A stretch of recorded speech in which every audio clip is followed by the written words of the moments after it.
Hello IGNOU students, welcome back to my channel mastering education today. आप लोगों का जनवरी 7 को MPS 003 का एग्जाम है। उसके हम लोग यहाँ पे गेस्ट पेपर देखने वाले हैं, 5 गेस्ट पेपर। ठीक है, वीडियो के एंड तक बने रहना। मैं आपको बताने वाली हूँ कि कौन से ऐसे क्वेश्चंस हैं जो मोस्ट इंपॉर्टेंट है, यानी कि ये क्वेश्चंस आप पेपर के लिए नहीं छोड़ सकते। ओके, ऑब्वियसली आप सारे क्वेश्चंस नहीं प्रिपेयर कर सकते, बिकॉज एक गेस्ट पेपर में 10 क्वेश्चन है, तो 5 का मतलब 50 क्वेश्चन। 50 क्वेश्चन कोई नहीं प्रिपेयर कर सकता, तो इसलिए मैं आपको जो क्वेश्चंस बताऊंगी जो बहुत इंपॉर्टेंट है, आपको वो करके जाने हैं। ओके, स्टार्ट करते हैं गेस्ट पेपर 1 से। देखो, गेस्ट पेपर 1 में सबसे फर्स्ट क्वेश्चन आपसे पूछ रहा है, discuss the role of caste in Indian democracy. This is like very very important question. Caste पे क्वेश्चन आने के सबसे ज्यादा चांसेस होते हैं। ठीक है, कास्ट, क्लास, इससे रिलेटेड क्वेश्चन आ सकते हैं, इसलिए ये बहुत इंपॉर्टेंट है, आपको इसको प्रिपेयर करना है अच्छे से। ओके, नेक्स्ट आ जाता है, narrate the process of political democracy and economic development in India. ये बहुत इंपॉर्टेंट तो नहीं है, ये मॉडरेटली इंपॉर्टेंट हम कह सकते हैं, जैसे आप छोड़ सकते हो। क्वेश्चन नंबर 3 आ जाता है, आपसे इसमें पूछ रहा है कि role of social inequality in our political system. ये भी बहुत इंपॉर्टेंट नहीं है, इसे आप छोड़ सकते हो। क्वेश्चन नंबर 4 पूछ रहे हैं, एग्जामिन द को relation between political participation political parties. ये भी इतना इंपॉर्टेंट नहीं है, आप इसे छोड़ सकते हो। ओके, नेक्स्ट आ जाता है क्वेश्चन नंबर 5, राइट नोट्स। देखो, नोट्स का क्वेश्चन ना पक्का आता ही है पेपर में, और यहाँ पे जो 2 टॉपिक दे रखे हैं, that is poverty elevation measures और न्यू सोशल मूवमेंट, ये दोनों ही बहुत इंपॉर्टेंट है। लाइक मोस्टली पेपर्स में मैंने देखा है कि यही वाले क्वेश्चन पे नोट्स आते हैं, तो ये दोनों टॉपिक आपको प्रिपेयर करने ही करने हैं। ओके, तो 2 क्वेश्चन है सेक्शन 1 में जो बहुत इंपॉर्टेंट है। नेक्स्ट हम मूव करते हैं 6 क्वेश्चन पे, right a note on human development. ये इतना इंपॉर्टेंट नहीं है, इसे आप छोड़ सकते हो। ओके, नेक्स्ट है, discuss the linkage between migration and urbanisation. Now this is like very very important question. इस पे यूजुअली क्वेश्चन हमेशा आता है, माइग्रेशन, अर्बन, ये सब आता है, तो इसलिए आपको प्रिपेयर करना है। Okay, question number 8, what are the basic characteristics of the trade policy in India. ये भी आप छोड़ सकते हो, इतना इंपॉर्टेंट नहीं है अगर हम और क्वेश्चन से कंपेयर करें। ओके, नेक्स्ट है, write an essay on substantive democracy. Not like very very important, but still थोड़ा बहुत इंपॉर्टेंट ये है। Okay, question number 10 is again very very important. इस पे नोट्स हैं, दोनों टॉपिक ही बहुत इंपॉर्टेंट है। एक तो एवोल्यूशन ऑफ रिलीजियस पॉलिटिक्स और लिबरलाइजेशन एंड डेमोक्रेसी, दोनों ही ऐसे टॉपिक्स हैं जो बहुत इंपॉर्टेंट है, तो ये आपको प्रिपेयर करके ही जाने हैं। अब हम मूव करते हैं गेस्ट पेपर 2 पे। आपको मैंने गेस्ट पेपर 1 के क्वेश्चंस बता दिए जो इंपॉर्टेंट है, ये सारे क्वेश्चंस आपको अच्छे से प्रिपेयर करने हैं। ओके, अब आते हैं गेस्ट पेपर 2 पे। गेस्ट पेपर 2 पे फर्स्ट क्वेश्चन है, role played by socialist and communist. ये इतना इंपॉर्टेंट नहीं है, इसे आप छोड़ सकते हो। नेक्स्ट क्वेश्चन है, essay on the emerging contradictions between the economics of liberalisation and politics of empowerment. Now this is like very very important question. Liberalisation से रिलेटेड कोई भी क्वेश्चन आएगा तो वो बहुत इंपॉर्टेंट क्वेश्चन बन जाता है, इसलिए ये आपको प्रिपेयर करना ही करना है। ओके, क्वेश्चन नंबर 3 देखो, relationship between caste and class. Again very very important question, ये आपको प्रिपेयर करना ही करना है, मोस्ट इंपॉर्टेंट है। अब अगर हम बात करें question number 4, that is what is judicial review, discuss its role in the maintenance of rule of law. This is like very important question, सबसे ज्यादा चांसेस हैं इसके आने के जुडिशियल रिव्यू के, बट ये इजी क्वेश्चन है। ओके, नेक्स्ट हम मूव करते हैं नेक्स्ट क्वेश्चन पे, over the years the Indian federalism.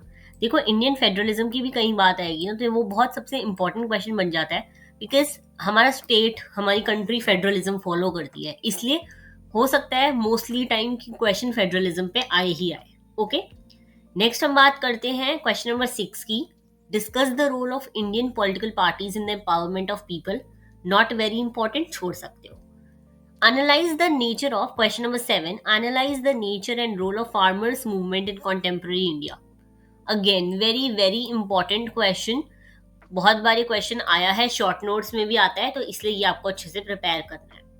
Next आ जाते हैं एथनिक मूवमेंट्स पे। एथनिक मूवमेंट्स भी उतने ही इंपॉर्टेंट है जितने की फार्मर्स मूवमेंट, तो ये भी आपको अच्छे से प्रिपेयर करने हैं। ओके, नेक्स्ट आते हैं क्वेश्चन नंबर 9 पे, पैराडाइम शिफ्ट। पैराडाइम शिफ्ट एक इंपॉर्टेंट क्वेश्चन है, जेंडर डेवलपमेंट पे आता है, विमेन डेवलपमेंट पे आता है, काफी चीजों पे आता है ये, तो इसलिए ये करना जरूरी है। ओके, बाकी रिलीजियस पॉलिटिक्स पे हमने पहले भी क्वेश्चन देखा गेस्ट पेपर 1 पे, तो इसके भी आने के चांसेस बहुत ज्यादा है।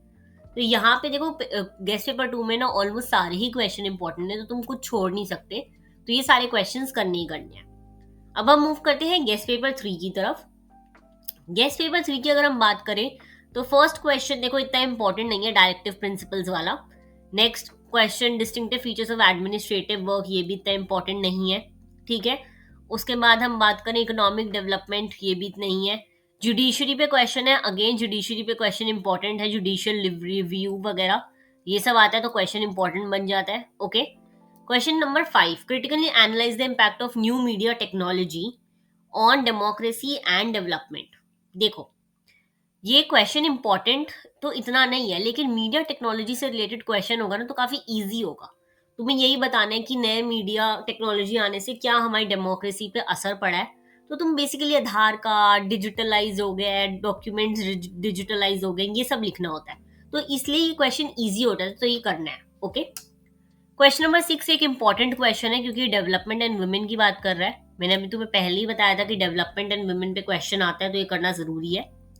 उसके बाद नेक्स्ट क्वेश्चन तुम छोड़ सकते हो, रीजनलाइजेशन।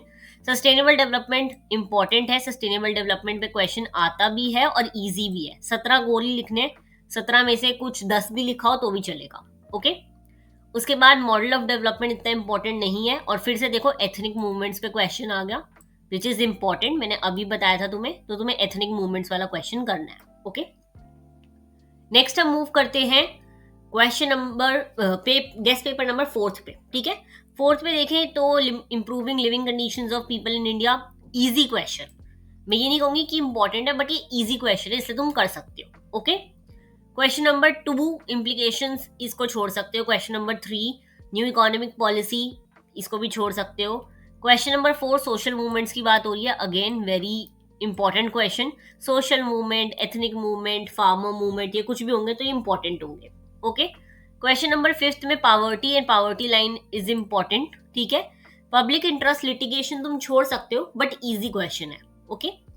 नेक्स्ट आ जाता है माइग्रेशन। माइग्रेशन में पहले भी हमने क्वेश्चन देखा था अर्बन से रिलेटेड, तो ये इंपॉर्टेंट टॉपिक है, ठीक है। नेक्स्ट वुमेन के बारे में बात हो रही है, देखो फिर से डेवलपमेंट और वुमेन की बात हो रही है, तो ये एक इंपॉर्टेंट टॉपिक बन जाता है। नेक्स्ट हम मूव करते हैं क्वेश्चन नंबर 8 पे। क्वेश्चन नंबर 8 तुम छोड़ सकते हो। Question number 9 again important question because इसमें रिलीजियस पॉलिटिक्स की बात हो रही है, पहले ही मैंने बताया कि रिलीजियस पॉलिटिक्स एक इंपॉर्टेंट टॉपिक है। क्वेश्चन नंबर 10, क्वेश्चन नंबर 10 देखो इंपॉर्टेंट तो नहीं है बट इजी क्वेश्चन है, तुम इसको कर सकते हो बिकॉज इसमें पूछ रहा है examine the current debate on relationship between democracy and development. कैसे ये दोनों हैंड इन हैंड जाते हैं, कैसे एक कंट्री में जहां डेमोक्रेसी है वहां पे कभी कभार ऐसा होता है कि डेवलपमेंट इतना फास्ट नहीं होता, तो इसी की बात हो रही है इसमें, ओके। नेक्स्ट हम आते हैं गेस्ट पेपर 5 पे। गेस्ट पेपर 5 में देखो फर्स्ट क्वेश्चन वही आ गया डिबेट की जो ऊपर चल रहा था, ओके।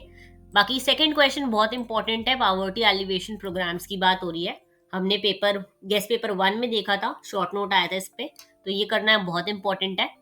क्वेश्चन नंबर 3 भी उतना इंपॉर्टेंट है बिकॉज इसमें फेडरल सिस्टम की बात हो रही है, मैंने पहले ही बताया था कि फेडरल सिस्टम इंपॉर्टेंट है, तो ये करना जरूरी है।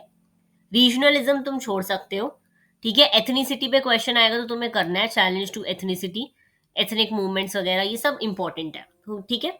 Class inequality again very important question, class caste से रिलेटेड कोई भी क्वेश्चन होगा इंपॉर्टेंट है। 73rd and 74th amendment again important because इसमें पंचायती राज का इंट्रोडक्शन हुआ था, तो इसलिए। पीजेंट मूवमेंट भी इंपॉर्टेंट है, ठीक है। उसके बाद क्वेश्चन नंबर 10 इंपॉर्टेंट आ जाता है, इंपॉर्टेंट नहीं बट काफी बार ऑफन ये क्वेश्चन शॉर्ट नोट में भी आ जाता है, एक कि प्रोसीजरल डेमोक्रेसी बताओ या फिर सब्सटैंटिव डेमोक्रेसी बताओ, इसलिए तो इसलिए ये क्वेश्चन करना जरूरी है, ओके। बाकी जितने भी इंपॉर्टेंट क्वेश्चंस हैं मैंने सारे इस पीडीएफ में मार्क कर दिए हैं। अब अगर तुम्हें ये पीडीएफ चाहिए हो तो तुम्हें नीचे कमेंट करना है पीडीएफ, ओके। बाकी अगर तुम्हें ये है कि तुम्हें इसके क्वेश्चन आंसर्स चाहिए कि मैं एक एक क्वेश्चन के आंसर्स बताऊं, प्रॉपर फुल फ्लेजेड आंसर्स, तो उसके लिए नीचे कमेंट कर देना Q&A, ठीक है। Q&A कमेंट करोगे तो मैं वो वीडियो डाल दूंगी। बाकी तब तक के लिए गेस्ट पेपर के क्वेश्चंस प्रिपेयर करो, इनको एनालाइज करो अच्छे से कि कौन से क्वेश्चंस तुम्हें अच्छे से आते हैं कौन से नहीं, okay. All the very best for your exam, मिलते हैं नेक्स्ट वीडियो में, थैंक यू।